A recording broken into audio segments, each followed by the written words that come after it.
여러분, 저는 오늘 제 인생에서 가장 힘들었던 시기를 겪으며 깨달은 소중한 진실을 나누고자 합니다. 2년 전 저는 모든 것을 잃었다고 생각했습니다. 20년간 다니던 회사에서 구조조정으로 해고당했고 남편과는 이혼 위기에 처했으며 대학생 딸아이는 저와 대화조차 하지 않았습니다. 47세의 나이에 저는 완전히 무너져 내렸습니다. 아침마다 알람이 울릴 때면 저는 이불 속에서 몸을 웅크리곤 했습니다. 일어나고 싶지 않았습니다.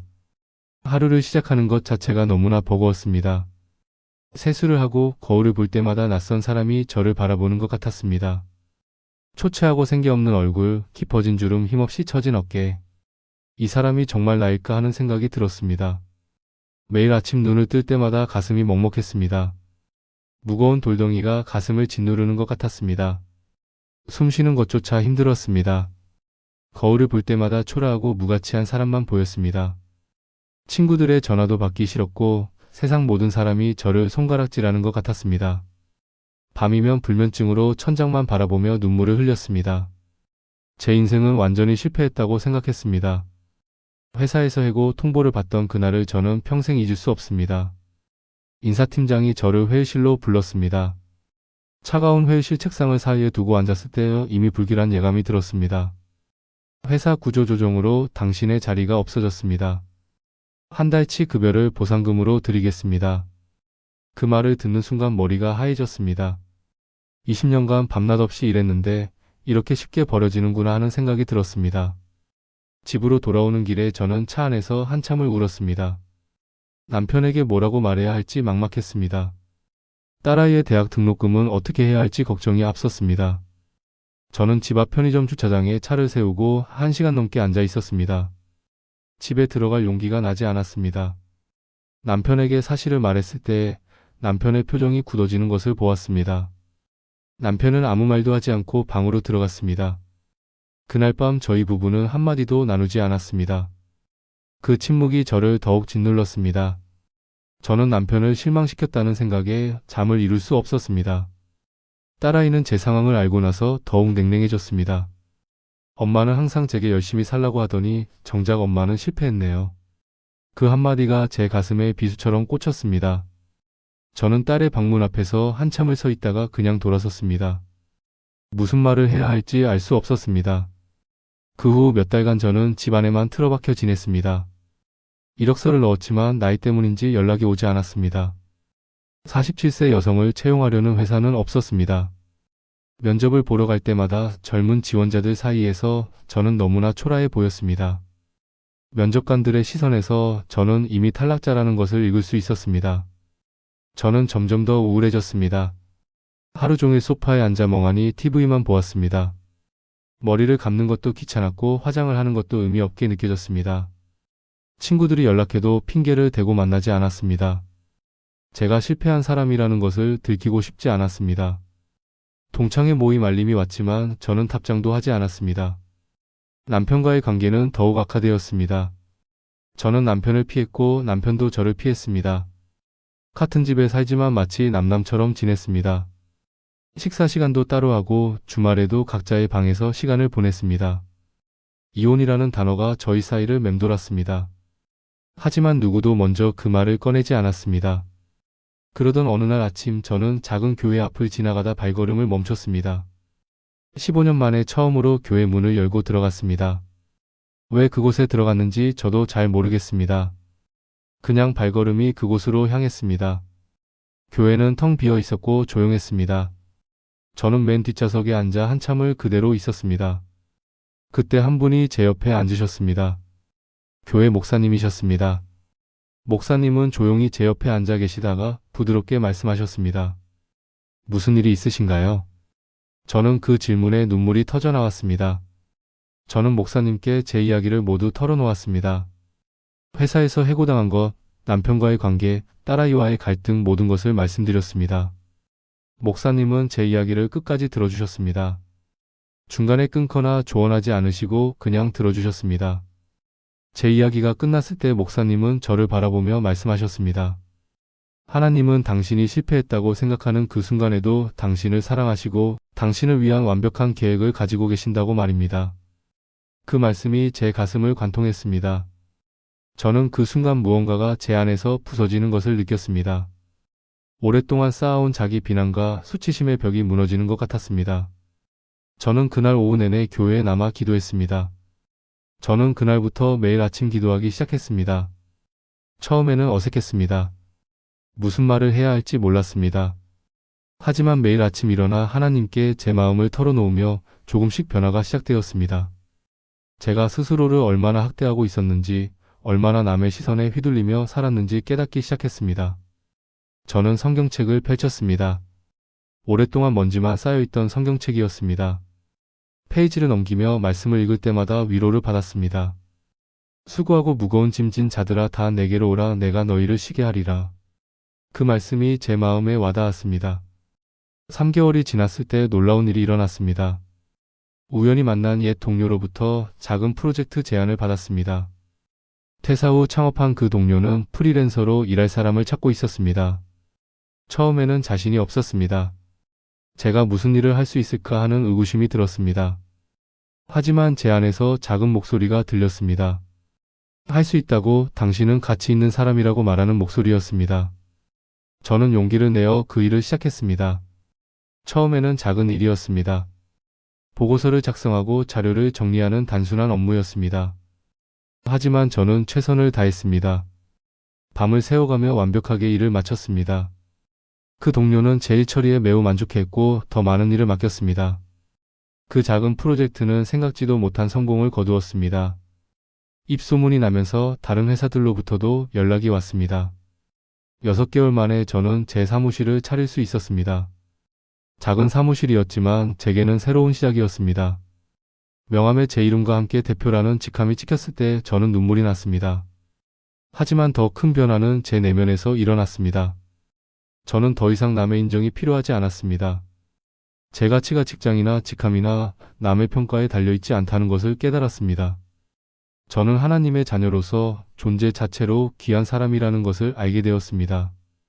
남편과의 관계도 조금씩 회복되기 시작했습니다. 제가 먼저 변하니까 남편도 달라졌습니다. 저는 그동안 남편을 얼마나 비난하고 원망했는지 깨달았습니다. 제 불행을 모두 남편 탓으로 돌리며 살았다는 것을 알게 되었습니다.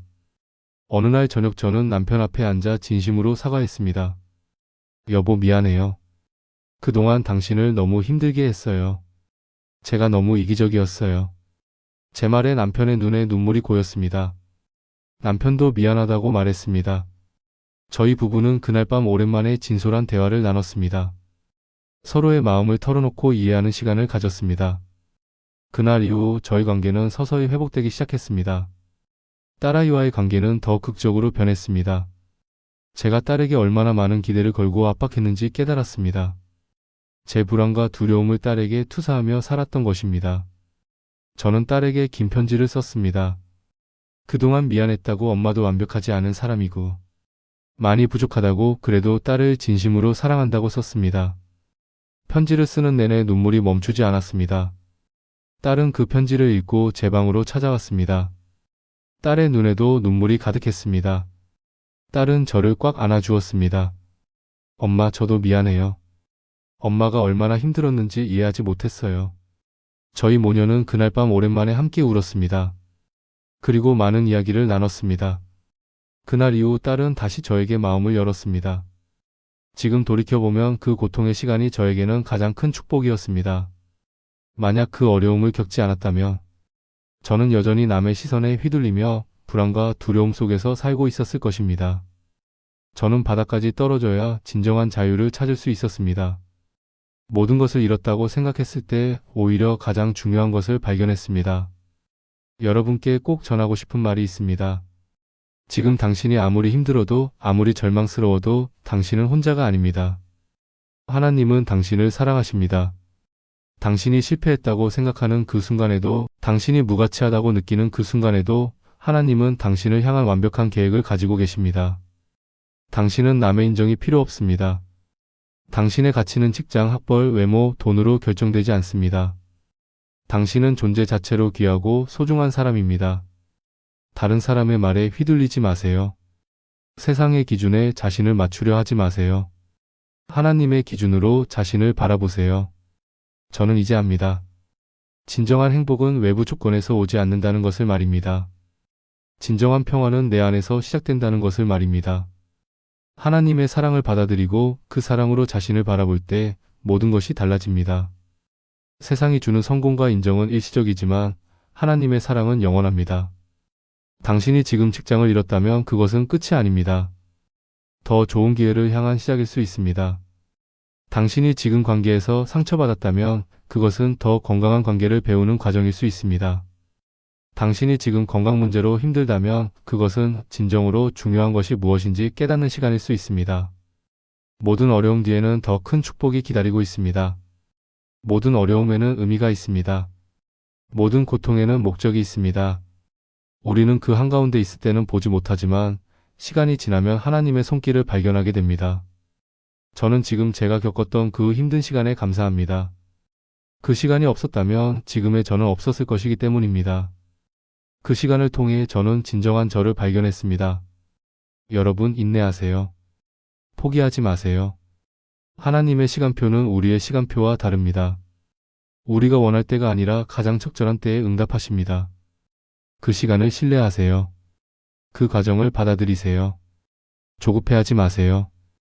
씨앗이 땅에 떨어져 싹이 나기까지는 시간이 필요합니다. 그 기다림의 시간이 가장 중요한 성장의 시간입니다. 제가 배운 가장 중요한 교훈은 이것입니다. 축복은 항상 우리 곁에 있다는 것입니다. 우리가 보지 못할 뿐입니다. 우리가 불평과 원망 속에 살 때 우리는 이미 우리에게 주어진 축복을 보지 못합니다. 감사하는 마음으로 살 때 모든 것이 축복으로 보입니다.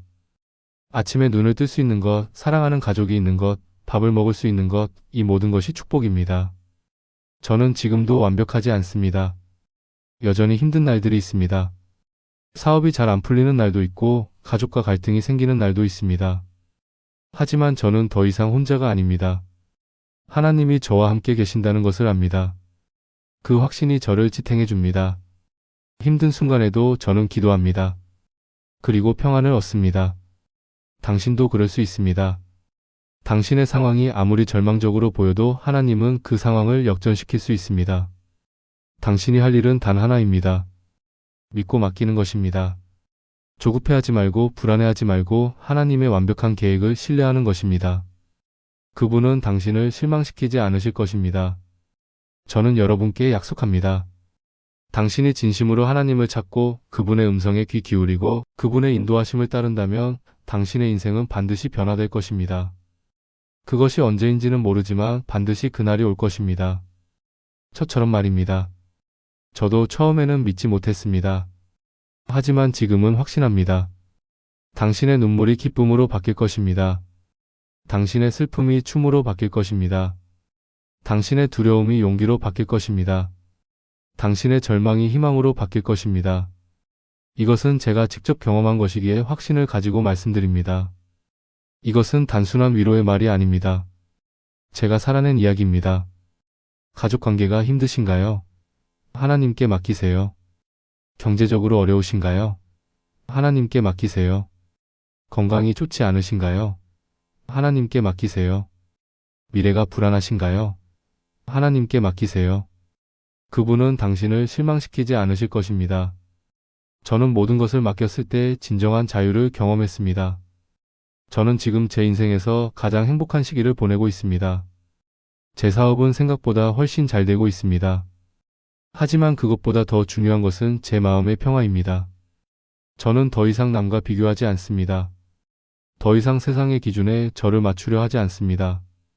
저는 그저 하나님이 저를 어떻게 보시는지에 집중합니다.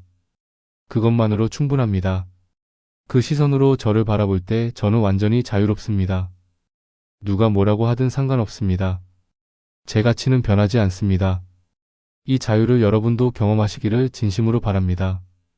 이것이야말로 진정한 해방입니다. 세상의 평가와 시선으로부터의 자유입니다. 마지막으로 한 가지만 더 말씀드리겠습니다. 당신이 지금 겪고 있는 그 어려움은 당신만 겪는 것이 아닙니다. 이 세상의 모든 사람은 각자의 십자가를 지고 살아갑니다. 밖으로 보기에는 행복해 보이는 사람도 내면에는 깊은 상처와 아픔을 가지고 있을 수 있습니다. 우리는 모두 상처받은 사람들입니다. 하지만 그 상처를 통해 우리는 더 강해지고 성숙해집니다. 그러니 자신을 너무 가혹하게 대하지 마세요. 자신에게 친절하세요. 자신을 사랑하세요. 하나님이 당신을 사랑하시는 것처럼 당신도 자신을 사랑하세요. 그것이 치유의 시작입니다. 자신을 비난하고 미워하는 것을 멈추세요. 당신은 그럴 자격이 있는 사람입니다. 저는 오늘 이 영상을 통해 제 이야기를 나누게 되어 정말 감사합니다. 제 이야기가 단 한 사람에게라도 희망이 되고 위로가 된다면 그것만으로도 저는 기쁩니다. 우리는 모두 연결되어 있습니다. 한 사람의 승리는 모두의 승리입니다. 한 사람의 치유는 모두의 치유입니다. 우리는 함께 걸어가는 동반자입니다. 당신의 인생도 반드시 회복될 것입니다. 당신의 가정도 반드시 회복될 것입니다. 당신의 건강도 반드시 회복될 것입니다. 믿음을 잃지 마세요. 희망을 놓지 마세요. 하나님은 당신을 결코 포기하지 않으십니다. 당신이 포기해도 하나님은 당신을 포기하지 않으십니다. 지금 이 순간에도 하나님의 축복이 당신을 향해 흐르고 있습니다. 그 축복을 받아들이세요. 감사하는 마음으로 매일을 살아가세요. 작은 것에도 감사하세요. 숨 쉴 수 있는 것, 걸을 수 있는 것, 볼 수 있는 것, 들을 수 있는 것, 이 모든 것이 축복입니다. 당신이 가진 것에 집중하세요. 없는 것이 아니라 있는 것을 보세요. 당신은 사랑받는 존재입니다. 당신은 귀한 존재입니다. 당신은 특별한 존재입니다. 이 사실을 절대 잊지 마세요. 아무리 세상이 당신을 무시하고 깎아내리려 해도 하나님의 눈에 당신은 가장 소중한 보배입니다. 당신은 하나님의 형상을 닮은 존재입니다. 그것만으로도 당신은 무한한 가치를 지닌 사람입니다. 오늘부터 새로운 시작을 하세요. 과거는 과거에 두고 미래를 향해 나아가세요. 당신에게는 무한한 가능성이 있습니다. 당신의 나이가 몇이든 당신의 상황이 어떻든 당신은 새롭게 시작할 수 있습니다. 늦은 때란 없습니다. 지금이 바로 시작할 때입니다. 저는 47세에 새로운 인생을 시작했습니다. 당신도 할 수 있습니다. 나이는 숫자에 불과합니다. 중요한 것은 당신의 마음가짐입니다. 희망을 품고 꿈을 꾸고 앞으로 나아가세요. 한 걸음씩 천천히 가도 괜찮습니다. 중요한 것은 멈추지 않는 것입니다. 하나님은 당신과 함께 계십니다. 매 순간 매 호흡마다 하나님은 당신을 사랑하십니다. 그 사랑을 느끼세요. 그 사랑 안에서 쉬세요. 그 사랑으로 새 힘을 얻으세요. 당신은 혼자가 아닙니다. 당신 곁에는 항상 하나님이 계십니다. 여러분, 오늘 이 메시지가 여러분의 마음에 닿았기를 바랍니다. 이 영상이 도움이 되셨다면 구독 버튼을 눌러주시고 좋아요를 눌러주세요. 그리고 알림 설정까지 해주시면 앞으로 올라올 희망과 위로의 메시지를 놓치지 않으실 수 있습니다. 여러분 한 분 한 분의 가정과 인생에 하나님의 풍성한 축복이 넘쳐나시길 진심으로 기도합니다. 여러분 모두 사랑합니다. 감사합니다.